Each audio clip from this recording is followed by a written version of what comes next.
Shalom anak-anak, selamat pagi. Bagaimana kabarnya hari ini? Semoga selalu sehat dan terus semangat untuk belajar. Pada pagi hari ini, Ibu akan memberikan pembahasan dari Bu Pena tema 4 subtema yang kedua. Mari kita mulai dari halaman 28 untuk soal muatan bahasa Indonesia. Nomor 1, apa fungsi tema dalam menulis puisi? Fungsinya adalah membantu pengarang membuat puisi sesuai ruang lingkupnya dan mencari makna puisi. Nomor 2, bagaimana cara memperoleh inspirasi atau ide dalam membuat puisi? Bisa dicari dengan melakukan observasi. Observasi adalah pengamatan untuk mengembangkan imajinasi atau hayalan. Nah, yang nomor 3, apa hubungan tema dengan observasi dalam menulis puisi? Observasi dapat dilakukan dengan melakukan perjalanan, pengamatan maupun penyelidikan. Nah, pengarang juga dapat menggali informasi tentang objek dalam tema melalui berbagai sumber informasi. Berbagai kejadian yang didengar, disaksikan ketika melakukan observasi, itulah yang nanti akan menjadi inspirasi untuk menuliskan kata-kata di dalam puisi. Soal keempat itu anak-anak diminta untuk mencari puisi di majalah dan menentukan tema dan hal yang diceritakan dari puisi tersebut. Berikutnya di halaman 30, muatan IPA. Anak-anak diminta untuk memilih 2 hewan pada gambar, kemudian membuat gambar siklus hidupnya. Nah, di sini Ibu akan jelaskan seluruh hewan yang ada pada gambar tersebut. Hewan pertama adalah capung, cara berkembang biaknya bertelur. Jenis siklus hidupnya adalah metamorfosis tidak sempurna.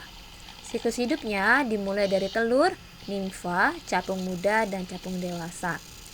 Nah, yang kedua adalah ikan. Cara berkembang biaknya bertelur. Siklus hidupnya tidak mengalami metamorfosis. Kemudian siklus hidupnya telur, anak ikan, dan ikan dewasa. Gambar yang ketiga adalah kambing. Cara berkembang biaknya dengan melahirkan. Siklus hidupnya tidak mengalami metamorfosis. Kemudian siklus hidupnya adalah anak kambing. Bisa kambing muda terlebih dahulu, baru kambing dewasa. Yang keempat, lalat. Lalat cara berkembang biaknya adalah bertelur. Siklus hidupnya metamorfosis sempurna, dimulai dari telur, larva, kemudian kepompong atau pupa, dan lalat dewasa. Yang kelima, semut. Semut berkembang biak dengan bertelur, termasuk metamorfosis sempurna, karena siklus hidupnya dimulai dari telur, larva, kepompong, dan semut dewasa. Yang keenam adalah bunglon. Bunglon cara berkembang biaknya bertelur. Jenis siklus hidupnya tidak mengalami metamorfosis. Siklus hidupnya dimulai dari telur, bunglon muda, dan bunglon dewasa.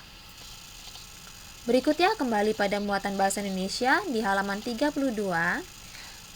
Ada sebuah puisi berjudul Dokter karya Oktora. Anak-anak bisa perhatikan puisinya dari buku Bu Penanya.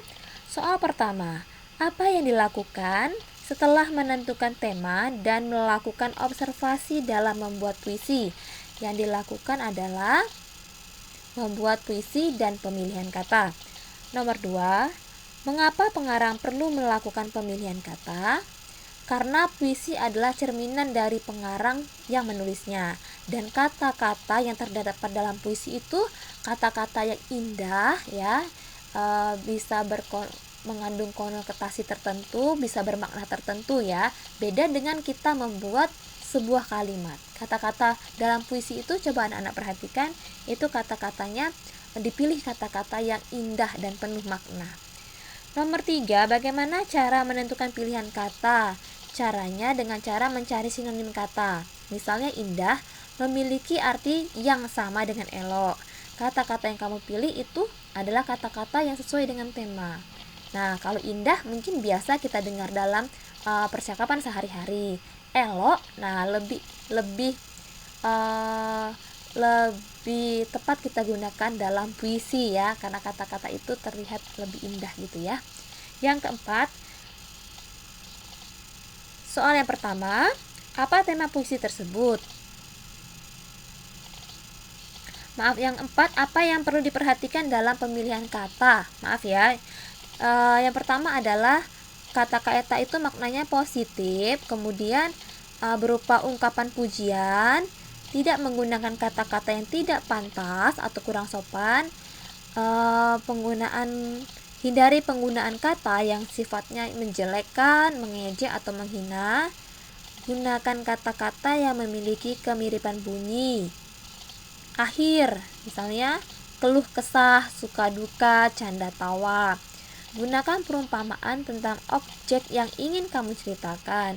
Misal, dokter yang menangani orang sakit diumpamakan dengan tangan yang selalu mengulur. Tangan yang selalu mengulur, artinya dokter itu dia sering mengobati orang, menyembuhkan orang ya. Jadi diumpamakan tangan yang selalu mengulur.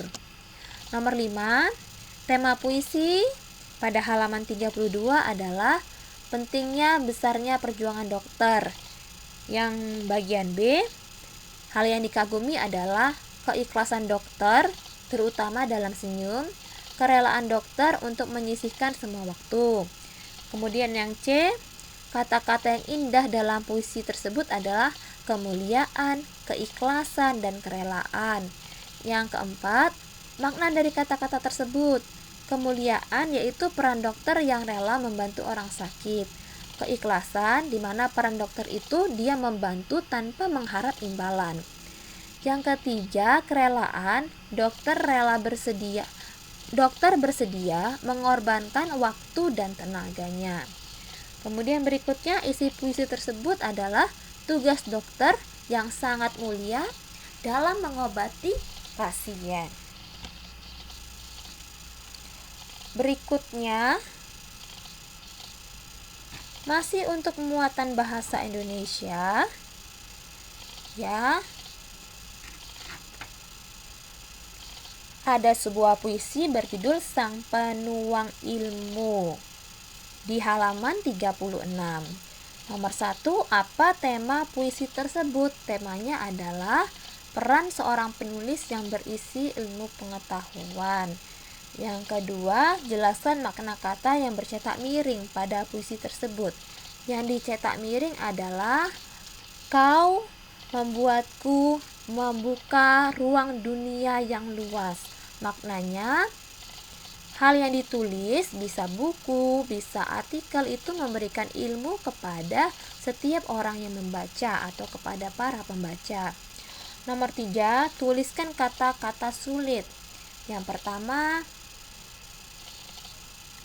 jendela dunia, ungkapan untuk buku, ruang dunia, halaman tempat berbagi segala jenis informasi, rahasia dunia, hal-hal yang belum terungkap atau terpecahkan, menggugah, artinya membangkitkan, menyentuh hati. Alam semesta artinya seluruh alam. Halaman 38, pertanyaan berkaitan tentang bacaan Banjarmasin Kota Seribu Sungai. Nah, nomor 1, sumber daya alam yang dimiliki Kota Banjarmasin adalah sungai ya, berdasarkan teks di halaman 37. Nomor 2, cara masyarakat memanfaatkan sumber daya alam tersebut adalah untuk keperluan transportasi dan perdagangan. Yang ketiga, manfaat sumber daya alam tersebut bagi lingkungan sekitar adalah membuka lapangan pekerjaan bagi masyarakat sekitar dan memperkenalkan kebudayaan.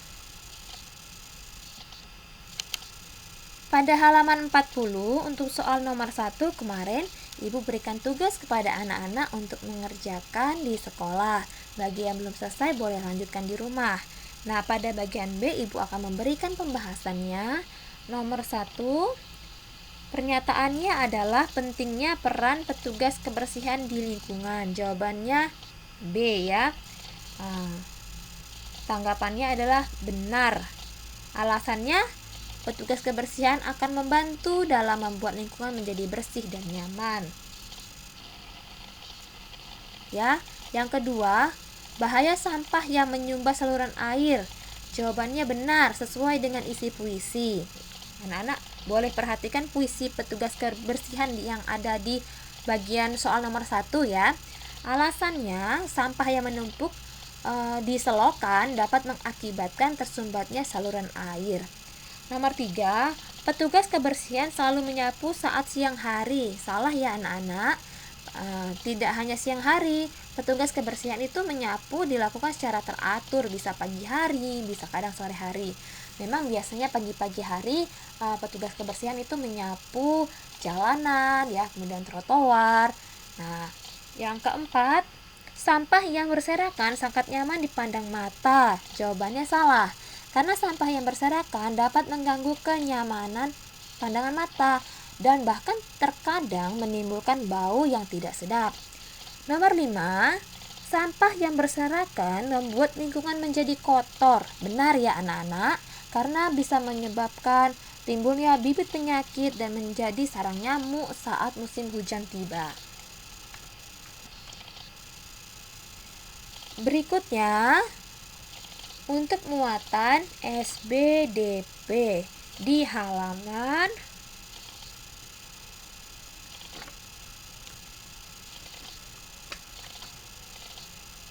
49. Soal nomor 1, ada berapa cara membawakan tari kupu-kupu? Ada 2 cara. Bisa dilakukan secara berpasangan atau juga berkelompok. Yang kedua, jelaskan perbedaan cara menampilkan tari kupu-kupu secara berpasangan dan berkelompok. Nah, terletak pada pola lantainya. Anak-anak bisa perhatikan di buku pena halaman 44 itu untuk pola lantai yang dilakukan secara berpasangan, hanya 2 orang. Sedangkan pola lantai untuk tari kupu-kupu yang dilakukan secara kelompok bisa anak-anak lihat di halaman 48 hingga 49. Ada beberapa pola lantai ya. Nomor 4, gambar pola lantai untuk tari kupu-kupu yang ditampilkan secara berkelompok. Anak-anak bisa lihat ya di halaman yang sudah Ibu sebutkan tadi. Berikutnya Ibu akan memberikan pembahasan dari soal subtema 2 untuk muatan bahasa Indonesia nomor 1. Berikut ini yang sebaiknya dilakukan sebelum menulis puisi adalah B. Menentukan tema. Nomor 2, pilihan kata yang tidak boleh digunakan dalam puisi adalah A. Kata-kata yang sifatnya mengejek. 3. Fungsi tema dalam puisi adalah menentukan judul dan juga isi puisi. 4. Tulis 3 langkah dalam menentukan makna puisi pribadi. 1. Tentukan tema puisi, hal pentingnya, kata sulit dan maknanya pada setiap lirik puisi. 2. Buat kalimat yang mewakili makna setiap lirik puisi. 3. Rangkailah kalimat yang berisi menjadi untuk memaknai bait puisi tersebut ya. Tulislah kalimat tadi untuk memaknai bait puisi. Yang